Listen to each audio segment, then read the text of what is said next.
করে সবসময় ভিড়।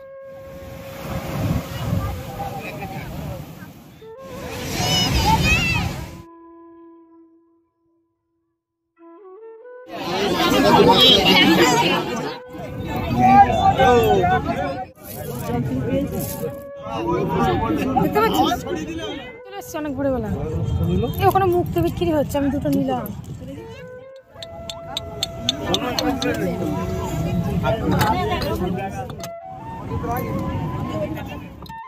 আখি ওকে ধরে নিবি। জয় জগন্নাথ বন্ধুরা, সবাই কেমন আছো? আশা করি প্রত্যেকে সবাই খুব ভালো আছো। মিঠাই ব্লগে আরও একটা নতুন ব্লগে সবাইকে স্বাগত। এখন প্রায় সকাল 4:30 বাজে। এখনও রাস্তাঘাটের লাইট নেমেনি। আমি আমার শাশুড়ি মাকে নিয়ে যাচ্ছি সমুদ্রের পাড়ে।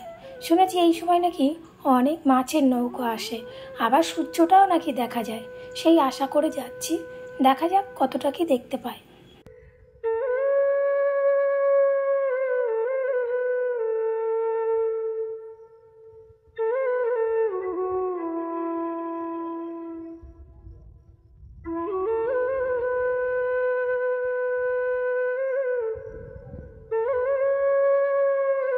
সমুদ্রে যাব বলে ভোর 3:30টায় উঠেছি। সাহসে আর কোলায়নি যে বেরোবো। শাশুড়ি মা বলল একটু পরে বেরাও, আমরা দুজন যাচ্ছি তো, এই অন্ধকারে আমরা দুজন গেলে যদি কিছু হয়। কিন্তু সমুদ্রের পাড়ে এসে আমাদের ধারণাটা ভুল, কারণ এখানে দেখছি হাজার হাজার লোকেরও বেশি। এখানে অনেকেই আমাদের মতো মাছ দেখতে এসছে, সূর্য দেখতে এসছে, কিন্তু তার তো দেখা পাইনি। আর একটু অপেক্ষা করি, যদি দেখতে পাই।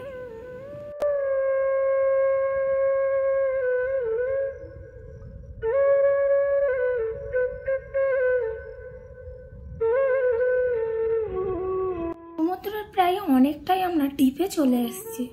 এসে দেখছি নৌকাগুলো বাঁধা আছে। ভাবলাম মনে হয় সবাই মাছ নিয়ে চলে গেছে, কিন্তু পরে দেখছি যারা মাছ কাটে এখানে দিদা, ঠাকুমা কিংবা জেঠিমারা, তারা দেখলাম এখানে বসে আছে। ওদেরকে জিজ্ঞাসা করলাম এখনো কি মাছের নৌকা চলে গেছে না আসেনি। বললো না, আসলে তো দেখতেই পারতে, আমরা মাছ কাটছি, এখনো এসে পৌঁছায়নি, অপেক্ষা করো, একটু পরেই চলে আসবে।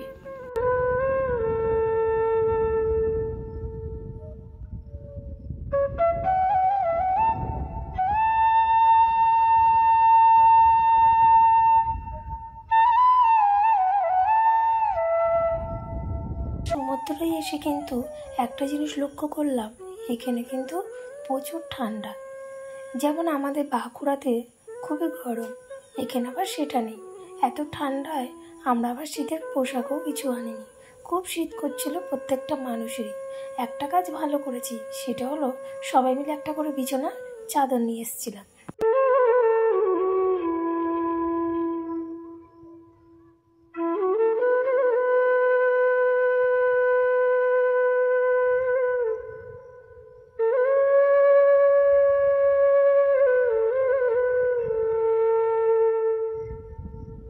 এতক্ষণ অপেক্ষা ছিলাম, অপেক্ষা এতক্ষণ শেষ হলো। দেখো, এই অবশেষে নৌকা এসে পৌঁছালো। বেশ পরপর অনেকগুলো নৌকা এসে হাজির হলো। টেনে তো আনতে পারছে না। প্রথমে ভাবলাম মনে হয় এক নৌকো মাছ, পরে দেখলাম কিছুই নেই, শুধুই জাল। অল্প কিছু মাছ উঠেছিল।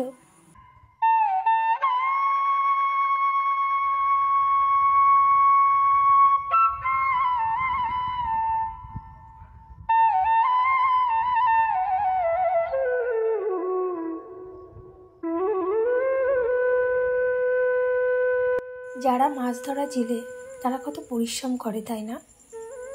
আর দেখো কপালে কৌটুকুনি মাছ জুটেছে।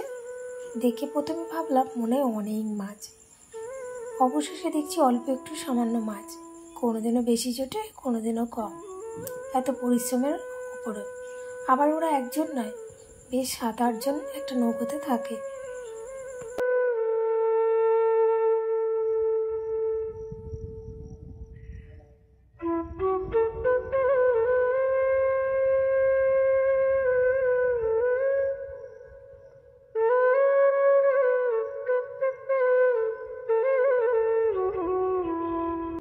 কথায় আছে যার মূল্য তার জোর বেশি, সেটা পুরীতে এসে বুঝলাম।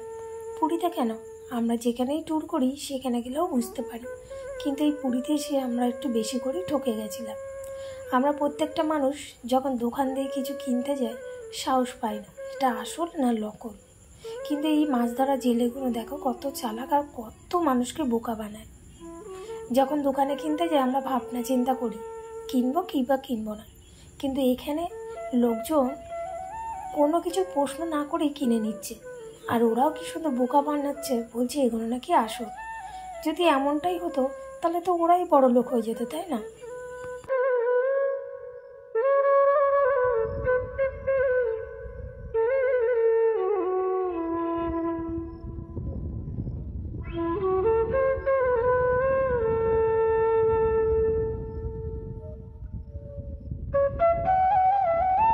আমরা প্রত্যেকটা মানুষই কিন্তু মানুষকে ঠকাই, তাই না? একসময় সবাইকেই ঠকতে হয়। আমি তোমায় ঠকাবো আর তুমি ঠকবে না তা তো হয় না। ভগবান শ্রীকৃষ্ণ বলেছে তুমি যেটা করবে সেটা তুমিও কিন্তু একসময় ফেরত পাবে, তাই না? সে যাই হোক, আমি যেটুকুনি জানলাম সেইটুকুনি বললাম।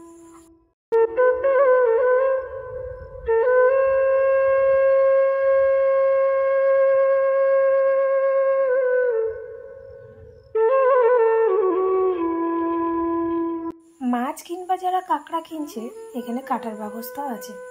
একটু যাদের বয়স হয়ে গেছে দেখছি তারা বটি নিয়ে আর একটা বস্তা ঝুড়ি নিয়ে এই সমুদ্রের পাড়ে বসে আছে। সব রকমই সুযোগ সুবিধা এখানে আছে।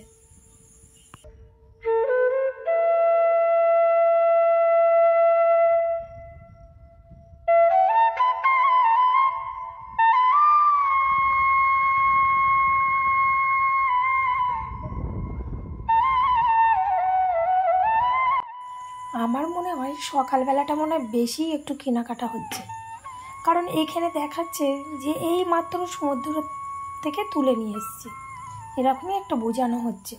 আর পাবলিকেও তাই বোকা বেনে সবই কিনে নিচ্ছে। তার সাথে আমিও একজন পাবলিক, আমিও কিন্তু নিজেও বোকা হয়েছি। ওদের কথা এমন মাইন্ডে ঢুকিয়ে দিচ্ছে, ওরা কিনতে বাধ্য। ওখান থেকে আমিও দুটো মুক্তো তুলে নিলাম। অবশ্য সেই মুক্তোর আংটি পরবো কিনা জানি না, তবে পরলে তোমাদেরকে জানাবো। আমরা চলে এসেছিলাম সমুদ্রের পাড়ে, আর সমুদ্রের পাড়ে না ঠিকই আছে, আমরা এখান দিয়েই যাবো সমুদ্রের পাড়ে। আর এখানে এত হাওয়া, আর মাছ দেখতে এসেছিলাম, কিন্তু এখানে তো কোনো সূর্য উঠেনি। আর চলো ওখানে একটা কি বানিয়েছে দেখি, ওখানে একটা বালি দিয়ে কি বানিয়েছে। মাও যাক্ষণই বাড়ি চলো, কারণ মিঠাই ঘুমার চা খা, আর আজকে কোনো রোদ উঠেনি আর বালি দিয়ে হাঁটতে পারছি না। চলো যাওয়া যাক বাড়িতে।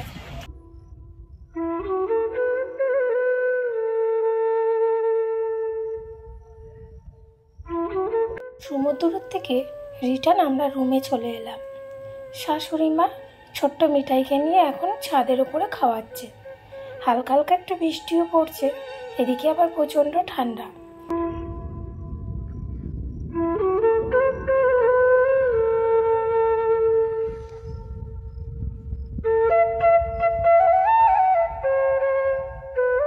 মিঠাইকে ফাঁকি দিয়ে সেই ফাঁকে ননদ নন্দাই আর ননদের মেয়েকে নিয়ে আমি ধোসা আর ইডলি খেতে এসেছি। সাউথ ইন্ডিয়ার খাবার আমার ভীষণ পছন্দ। এখানে টোটো করে নামলাম আর বৃষ্টিটা কমে গেল। মাঝে মাঝে বৃষ্টি পড়ছে, আবার মাঝে মাঝে কমেও যাচ্ছে। এসে দেখছি কেউ নেই, ফাঁকাই আছে। একটু ভয় ভয় লাগছিল যে কেমন খেতে হবে। এখানেই প্রথমবার আমি ধোসা খাচ্ছি। খেতে কিন্তু দারুণ হয়েছিল, খুব কম টাকা, মাত্র 40 টাকায় মশলা ধোসা। আমাদের ওখানে আবার মশলা ধোসা 80 টাকা না 100 টাকা হবে। কলকাতার ধোসা খাওয়া অনেক দিনই ছেড়ে দিয়েছি, প্রায় 7 বছর তো হবে। তাই এখন কত হয়েছে জানি না, কিন্তু এখানে প্রচুর সস্তা, খেতে খুব টেস্ট।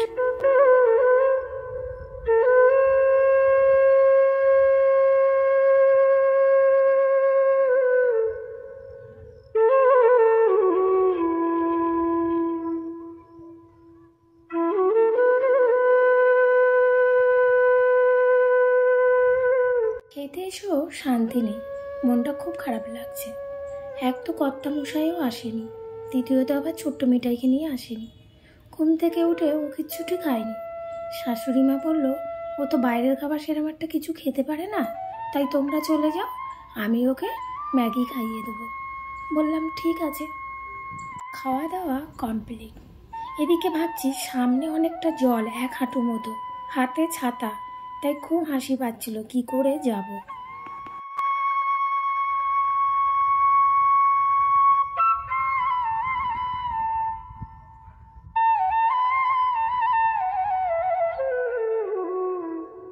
জোট বেঁধে সবাই চলে এলাম আবারও সমুদ্রের পাড়ে যে মার্কেটটা বসে ওখানে। ওখানে অবশ্য জিনিসপত্রের দামটা একটু কম নেয়, তাই ভাবলাম অন্য কোথাও যাব না, সমুদ্রের পাড়েই যাব। একটু সমুদ্রের পাড়ে ঘোরাও হয়ে যাবে। আর এখানে একটা সুন্দর জিনিস যেটা আমার চোখেই প্রথমবার পড়লো, আর এরকম জিনিস আমার চোখে এরকম পড়লে আমি কিন্তু কখনো না নিয়ে ছাড়ি না। তাই 2-3টা টাইলস আমি কিনে নিলাম, আমার খুব ভালো লাগছিল। আর এইগুলো কিন্তু একদম রং দিয়ে নয়, এর মধ্যে নিশ্চয়ই চালের গুঁড়ি আর বালি মেশানো আছে বলল, নইলে এরকম হবে না। তো এই জগন্নাথের মূর্তিটাও আমি নিয়ে নিলাম আর বললাম কি করে করবে একটু দেখিয়ে দিই। তো ওরা দেখিয়ে দিল নেওয়ার আগে, আর নিয়ে আবার চলে এলাম একটু সমুদ্রের পাড়ে।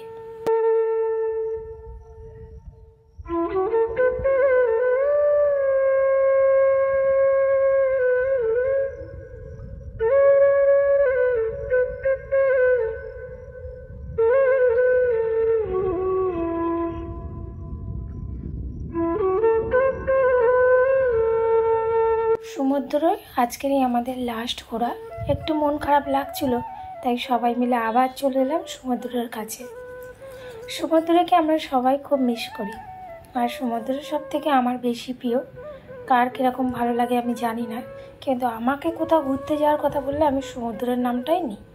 আর বিশেষ করে পুরীর কথা আগে বলি, আমার ভালো লাগে বেশ পুরীটা, কেন জানি না।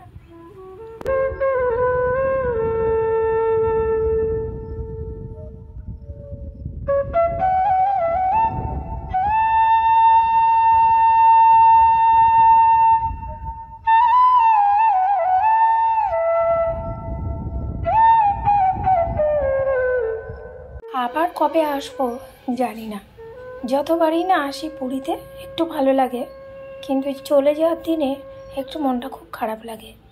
আমাদের ট্রেনটা লেট ছিল, সেই জন্য আমরা একটু দেরি করেই বেরোবো। সেই ফাঁকে একটু ঘোরা হয়ে গেল। সমুদ্রের পাড়ে এসে উট চড়ার জন্য ছোট্ট মিঠাই সেই প্রথম থেকেই বায়না করছিল।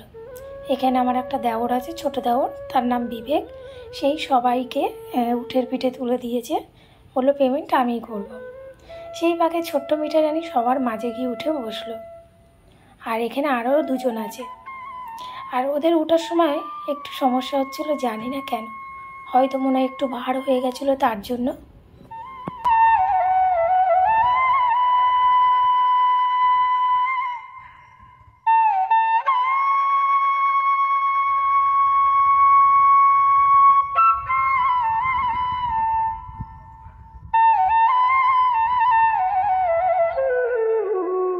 যেগুলো একদমই পছন্দ করি না সেগুলোই হয়। দেখো এখানে উটের পিঠে উঠে আমি একদমই পছন্দ করি না, আর সেটাই মিঠাই রানী উঠেই ছাড়লো। আর আমি বললাম যে উটটা একটু সমস্যা করছিল, এই যে উঠতেই দিচ্ছিল না, ধাম করে পড়ে যাচ্ছিল। তো আমার মনে হয় ভারটা একটু বেশি হয়ে গেছিলো বলে সেই জন্য মনে হয় ওরকম করছিল। আর এখানে তো প্রায় 3 জনের না 4 জনের জায়গায় এখানে ওরা প্রায় 5 জন মতো উঠেছিল মনে হয়।